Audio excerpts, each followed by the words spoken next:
चलिए, तो जब कोई गाड़ी होती है हमारे पास में, उसकी हम टाइम टू टाइम सर्विस करते हैं। उसी प्रकार से हमारी बॉडी है, इसको भी सर्विसिंग की रिक्वायरमेंट रहती है। गाड़ी को हम जाते हैं मैकेनिक के पास में ले जाते हैं, या फिर उसके शोरूम में या फिर सर्विस सेंटर लेके जाते हैं। वहां पर हम गाड़ी की सर्विस करवा के आते हैं मैनुअली, क्योंकि गाड़ी अपने आप की खुद चलती हुई या फिर हम गाड़ी को खड़ी कर दें कहीं पे, तो वो अपने आप की सर्विस नहीं कर सकती है। उसको हमें ही मैनुअली सर्विस करवाना पड़ता है। लेकिन बॉडी के साथ में ऐसा नहीं है। बॉडी हमारी खुद कैपेबल है कि वो अपनी सर्विस अपने आप में कर लेती है। बस उसको हमें टाइम देना पड़ता है। जैसा कि मैंने पहले कहा था कि बॉडी के पास दो कार्य रहते हैं, कि एक डाइजेशन का और दूसरा हीलिंग का। तो सबसे पहले प्रायोरिटी हमारी बॉडी देती है डाइजेशन को। जब डाइजेशन मतलब हमने जैसे ही खाना दिया तो बॉडी सारे काम छोड़ करके डाइजेशन में लग जाती है, उस खाने को पचाने में। इस वजह से उसको सर्विसिंग का जो अंगों को हील करने का टाइम नहीं मिलता है उसको, और वो धीरे धीरे उसमें टॉक्सिन्स इकट्ठा होते जाते हैं किसी भी अंग में, चाहे वो लीवर है, किडनी है, पेनक्रियाज है। इनमें जैसे ही गंदगी इकट्ठा होने लगी, वो धीरे धीरे बढ़ती जाएगी और बढ़ के फिर वो बीमारी का रूप ले लेती है। इसीलिए बॉडी को भी टाइम टू टाइम सर्विसिंग की रिक्वायरमेंट पड़ती है, जो कि अपने आप खुद को सर्विस कर लेती है। Any doubt? No sir. तो डिटॉक्स कैसे करें सर? सर्विसिंग करें कि पेट को किसी भी टाइम थोड़ी देर के लिए खाली जरूर रखें, और वो बेस्ट टाइम होता है नाइट का। रात में सभी अंग अपने, क्योंकि हमारा बाकी का, हमारी आंखें भी बंद रहती हैं, दिमाग भी नहीं चलता है इतना, बाकी के और सारी क्रियाएं बंद रहती हैं। तो जो बॉडी के जो पार्ट्स हैं उनको रिलैक्स मिल जाता है, वो अपने आप को रात को रिपेयर करते हैं। इसलिए कहते हैं कि रात को कम खाना चाहिए या फिर बहुत हल्का भोजन करना चाहिए, ताकि बॉडी अपने आप को रिपेयर कर सके। सूर्योदय सूर्यास्त के पहले ही खाना खा लेना चाहिए, ताकि बॉडी को अच्छा खासा समय मिल सके सुबह तक अपने आप को हील करने का। ऐसा करने से जब आप सुबह उठते हैं तो एकदम फ्रेश उठेंगे, क्योंकि बॉडी के जो पार्ट्स हैं वो अपने आप को रिपेयर कर चुके होंगे। वहीं अगर आप रात को भरा हुआ पेट लेकर के सो जाएंगे तो आप देखेंगे सुबह एक तो आपका उठने का मन नहीं करेगा, नींद जल्दी खुलेगी नहीं, हालत बहुत सारा रहेगा, और पेट भी भरा भरा सा रहेगा। प्लस धीरे धीरे उस चीज से बीमारियां लगती जाएंगी, क्योंकि अंगों को आपके रिपेयर करने का टाइम नहीं मिला, और वो उन पे टॉक्सिन्स इकट्ठा होते जाएंगे धीरे धीरे। टॉक्सिन्स इकट्ठा होते हैं। डेली डस्टबिन घर की खाली होती रहे वो अच्छी बात है। अगर डस्टबिन डेली खाली नहीं होगी तो फिर वो डंप जोन बन जाएगा, कचरे का ढेर, और कचरे का ढेर बन गया तो फिर वो बीमारियों में कन्वर्ट होगा। अब देखिए, हमारी आंतों को सफाई की आवश्यकता क्यों पड़ती है।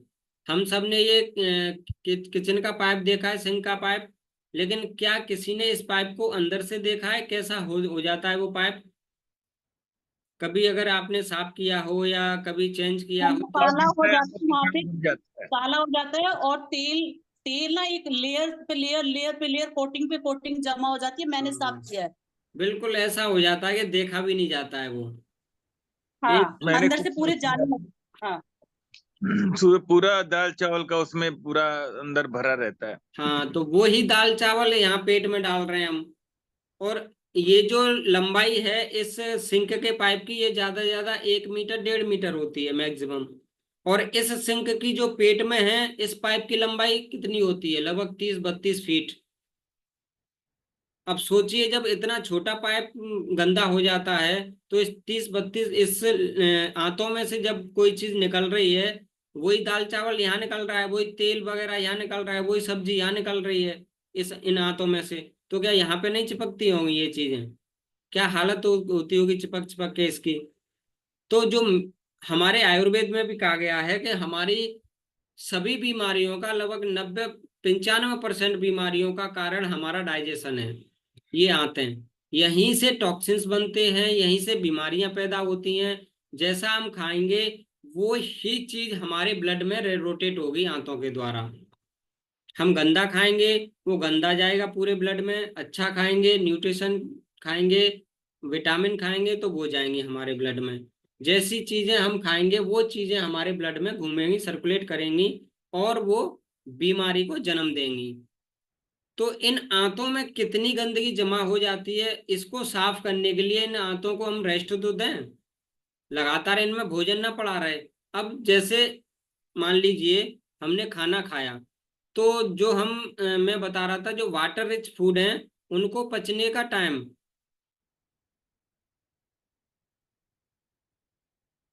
जो वाटर रिच फूड है उनको पचने में लगभग 2 से 3 घंटे लगते हैं। कोई भी फल वगैरह खाते हैं तो लगभग 3 घंटे या मैक्सिमम 4 घंटे ले लेता है, बस 3 घंटे में वो पच जाता है हाथों से। लेकिन वहीं हम ग्रेन्स वगैरह खाते हैं, वहीं हम वाटर पुअर फूड वाला जो खाना खाते हैं, अनाज वाला खाना, वो लगभग 8 घंटे ले लेता है, 8 से 10 घंटे मान लीजिए। हाँ, तो बड़ी आंत तक पचने में। तो वो 8 घंटे का जो रास्ता है, हमने रात को 10 बजे खाना खाया, तो वो सुबह तक खाना पचाने का ही प्रोसेस चल रहा है पेट में। और वो जब खाना पचाने का प्रोसेस चल रहा है, तो हमारी आंत को फिर साफ करने का, अंगों को रिपेयर करने का टाइम कहाँ मिला। रात को 10 बजे खाना खा के सोए, उसके बाद में टाइम ही नहीं मिलेगा। टाइम नहीं मिलेगा तो धीरे धीरे धीरे धीरे आंतों में वो गंदगी जमने लगती है। और वो गंदगी जमने लगती है तो वो ही गंदगी, जमी हुई गंदगी, फिर पूरे हमारे शरीर में रोटेट होने लग जाती है। और रोटेट होने लग जाती है, उसी से बीमारियां बनती हैं। जहां वो रोटेट होकर के गंदगी इकट्ठा हो जाएगी, वहीं पे बीमारी पैदा हो जाएगी, चाहे वो ब्लड में कहीं इकट्ठा हो जाए, क्लॉटिंग बन जाएगी, हार्ट अटैक बन जाएगा, घुटनों में जाएगी, जोड़ों में दर्द करेगा, माइंड में जाएगा, ब्रेन में हेमरेज करेगा, कुछ ना कुछ बीमारी बनेगी उससे। तो ये इसका एग्जाम्पल याद रखें कि जब सिंक में गंदगी लग सकती है उसी खाने के आइटम से, तो वही खाने के आइटम हम हाथों में डाल रहे हैं, तो वहां पे कोई मशीनरी तो है नहीं, या कोई फ्लश का पाइप तो है नहीं ऐसा कि पानी चलाया फ्लश और साफ हो गया, ऐसा भी नहीं होता है कभी। तो उनमें क्या हालत होती होगी आंतों में। इसीलिए ये चीज हमें ध्यान रखनी है कि आंतों को भी रिपेयर का टाइम मिले। और इनकी कुछ प्रोसेस भी हैं आयुर्वेद में आंतों को मैनुअली साफ करने की, वो भी हम आगे डिस्कस करेंगे, 6 जो षटक्रियाएं हैं उनके बारे में।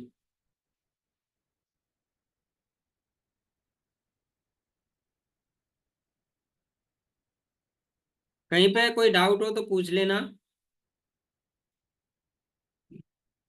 ये देखिए नेक्स्ट स्लाइड, ये रही।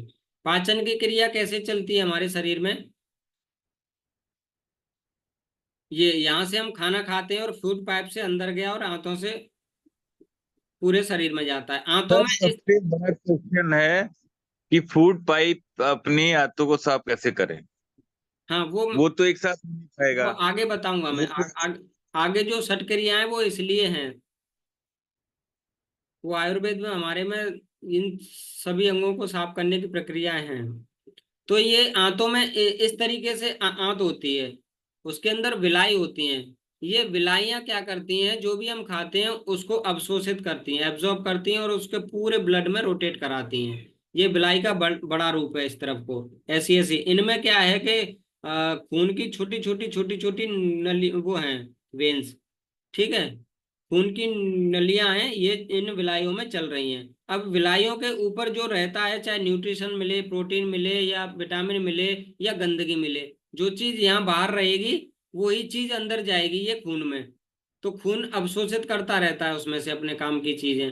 अब लेकिन गंदगी है, आंतों पे चिपकी हुई है, इन विलाइयों में जो गैप है इनमें गंदगी चिपकी हुई है। अब वो चिपकी हुई है तो वो उस गंदगी को ही खींचेगा खून। उसे जब कोई अच्छी चीज नहीं मिलेगी तो उस गंदगी को खींचेगा। वो गंदगी जा करके ही हमारे पूरे शरीर में रोटेट होती है, वहीं से सारी बीमारियां जन्म लेती हैं। ये एक वीडियो है, आप इसको देखें कि ये बड़ी आंत का वीडियो है, ठीक है। कि हेल्दी बड़ी आंत कैसी होती है, कॉन्स्टिपेशन वाली कैसी होती है, जब गंदगी बहुत ज्यादा हो जाती है तब कैसी होती है। उस वीडियो को आप देखें ध्यान से, आप चौंक जाएंगे कि इतनी बड़ी गंदगी हमारे शरीर में होती है। ये देखिए, ये नॉर्मल है ये बिल्कुल। बीमार है। जी, ये जो ब्लैक ब्लैक दिख रही है ये नॉर्मल है। हाँ, ये नॉर्मल है।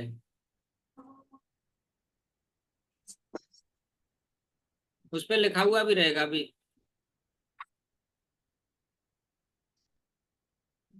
अनहेल्दी आ गया ये।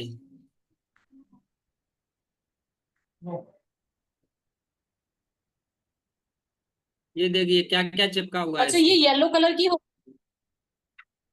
ये येलो कलर है, वो गंदगी चिपकी हुई है पूरी। ये है इर्रेगुलर स्टूल वाले, जो कहते हैं ना कि मेरा पेट साफ नहीं होता है ठीक से, भरासा ही रहता है, सुबह अच्छे से साफ नहीं हो पाता एक बार में, जमासा ही रहता है, उन लोगों की आंत है ये। वर्ड यूज किया सर आपने?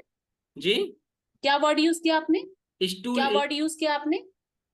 बड़ी आंत अच्छा है ठीक, ये। समझ गए। ओके ओके ठीक। आप हाँ आगे बढ़ जाइए।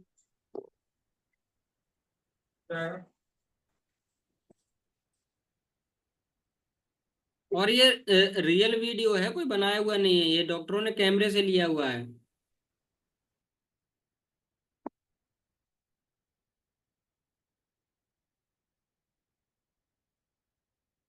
अनहेल्दी, ये देखिए पैरासाइट्स वाली। और ये लिख भी रहा है कि ये किसी मेल की है, 49 ईयर्स, ओबेसिटी, डायबिटीज का पेशेंट है, जॉइंट पेट का पेशेंट है, और नर्वसनेस का पेशेंट है ये। ये देखिए क्या हालत है, कीड़े भी हैं उसमें।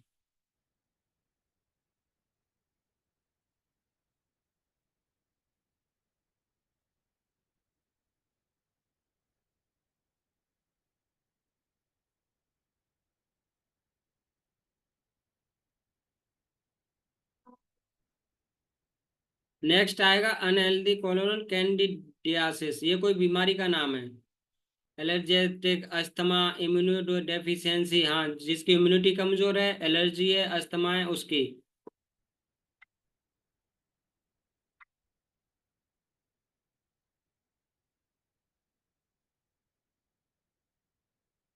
ये पॉलिप्स वाले की है,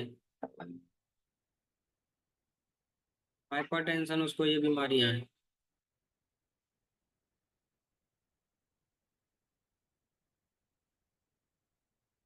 क्रोनिक कॉन्स्टिपेशन, जिसको वो रहता है कॉन्स्टिपेशन, बवासीर वगैरह।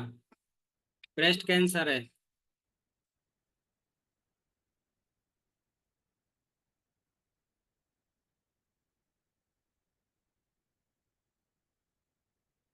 ये तो ऐसे लग रहा है बिल्कुल सड़ गई है।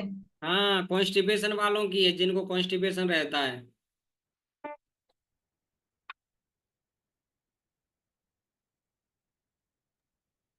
सर बस करो।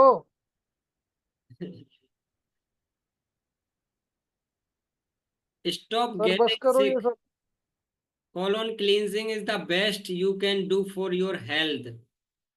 मेन चीज क्या है कि हमको आंतों को साफ रखना है। अब बताओ, ये चीज अब देख नहीं पा रहे हैं, ये लोगों की आंतें हैं जो लेकर के घूम रहे हैं अपने साथ में। इसलिए बॉडी को डिटॉक्स करना बहुत जरूरी है। ये बॉडी डिटॉक्स की 6 टेक्निक हैं।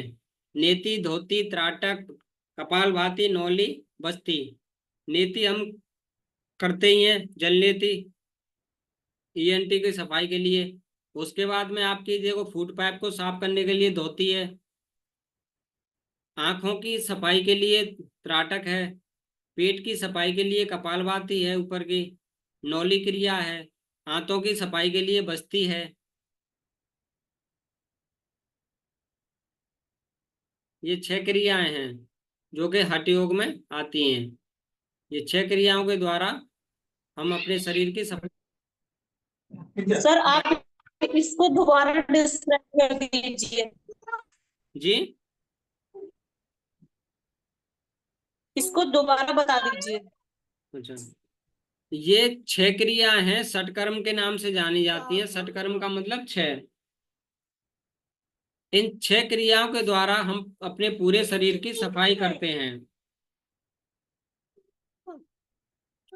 ये 6 क्रिया नेति है। नेति हम करते ही हैं रोज, जल नेति। और भी कई तरह की नेति होती है, सूत्र नेति होती है, जिसमें रवन नेति होती है। धोती है जिसमें ये पेट की और इस फूड पाइप की सफाई की जाती है। इसमें एक कपड़े को अंदर डाला जाता है पेट तक, और फिर पूरा खींच के बाहर निकाला जाता है, तो सारी गंदगी बाहर आ जाती है। त्राटक है वो आंखों के लिए है। कपालभाति क्रिया है वो पेट की सफाई के लिए है। कपालभाति भी काफी अच्छी क्रिया है जिसको हम करते हैं रोज। नौली क्रिया है वो भी पेट के लिए ही है। और बस्ती है जो बड़ी आंत के लिए है, बस्ती क्रिया।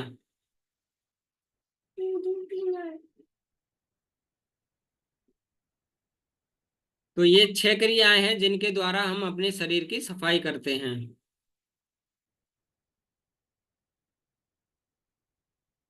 ये रही, ये देखिए, ये जलनेति है, ये सूत्रनेति है, ये दंड धोती है, ये भी पेट की सफाई के लिए है। ये नौली क्रिया है।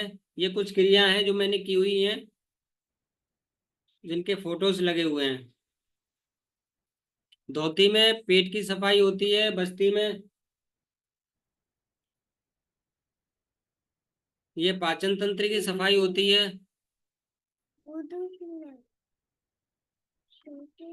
मैंने सुन लिया,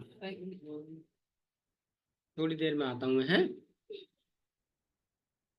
तो ये बस्ती क्रिया है वो पाचन तंत्र की सफाई के लिए है। नेति है वो नाक की सफाई के लिए है। त्राटक है वो ध्यान केंद्रित करता है, मतलब हमारे थर्ड आई मेंटल डिटॉक्स के लिए है। नौली क्रिया है वो पेट की मालिश है। कपालभाति है वो भी सभी तरह की सफाई के लिए है, पेट की भी और कपाल की भी। ये क्रिया हैं थोड़ी करने में ये मानसिक स्ट्रेंथ, इनके लिए मेंटल स्ट्रेंथ चाहिए, बाकी किसी की देख रेख में हो जाती हैं। षटकर्म क्रियाओं के ये लाभ हैं,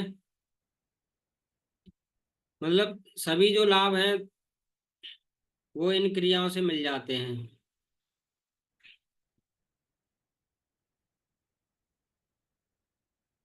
चलिए यहाँ तक करते हैं, फिर नेक्स्ट टाइम करेंगे।